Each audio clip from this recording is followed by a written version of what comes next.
Guys, അപ്പോൾ നമ്മളിന്നൊരു വ്യത്യസ്തമായ ഒരു മെയിൻ്റെനൻസ് വർക്കിന് വേണ്ടി വന്നേക്കാണ്. സംഭവം എന്താ വെച്ചാൽ സെപ്റ്റി ടാങ്ക് ബ്ലോക്കാണ്, ഇടയ്ക്കിടയ്ക്ക് കിട്ടാറിലാണ്.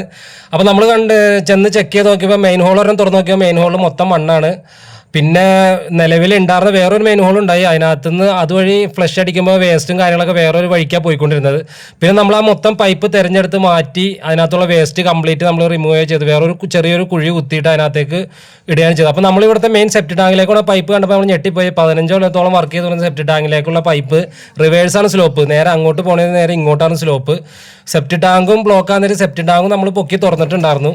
പിന്നെ ഒന്നും നോക്കില്ല, നമ്മൾ കംപ്ലീറ്റ് പൈപ്പ് നമ്മൾ ചേഞ്ച് ചെയ്ത് പുതിയ പൈപ്പ് ഇടാൻ തന്നെ തീരുമാനിച്ചു. പിന്നെ നമ്മൾ പൈപ്പൊക്കെ ഇട്ട് 4-5 പൈപ്പ് നമ്മൾ പുതിയത് വാങ്ങി, മൊത്തം പൈപ്പ്, അതായത് 2 ബാത്റൂം ഉണ്ടായി, 2 ബാത്റൂമിൻ്റെ മൊത്തം പൈപ്പും പുതിയത് സെറ്റ് ചെയ്ത് ക്ലിയർ ചെയ്തത്. അപ്പോൾ ഇന്നലെ 2 ദിവസം എടുത്തത്. ഒരു ദിവസം നമ്മളിത് കുഴി തുറന്നു നോക്കി വേറെ ആളെ വിളിച്ച് മണ്ണൊക്കെ മാറ്റി താഴ്ത്തിയൊക്കെ എടുക്കാൻ വേണ്ടി കുറച്ച് ടൈം എടുത്തായിരുന്നു. എന്തായാലും നമ്മൾ മൊത്തം പൈപ്പ് കാര്യങ്ങൾ മാറ്റി നമ്മൾ പുതിയ പൈപ്പൊക്കെ ഇട്ട് സെറ്റ് ചെയ്ത് റെഡി ക്ലിയർ ചെയ്ത് കൊടുത്തിട്ടുണ്ട്. അപ്പോൾ ഇതുപോലത്തുള്ള വ്യത്യസ്തമായ മെയിൻ്റെനൻസ് വർക്കുകൾ വീഡിയോ ആയിട്ട് നമുക്ക് വീണ്ടും കാണാം. അപ്പോൾ ചാനൽ ആദ്യമായിട്ട് കാണുന്നവർ സപ്പോർട്ട് ചെയ്യാം. Okay, all the best.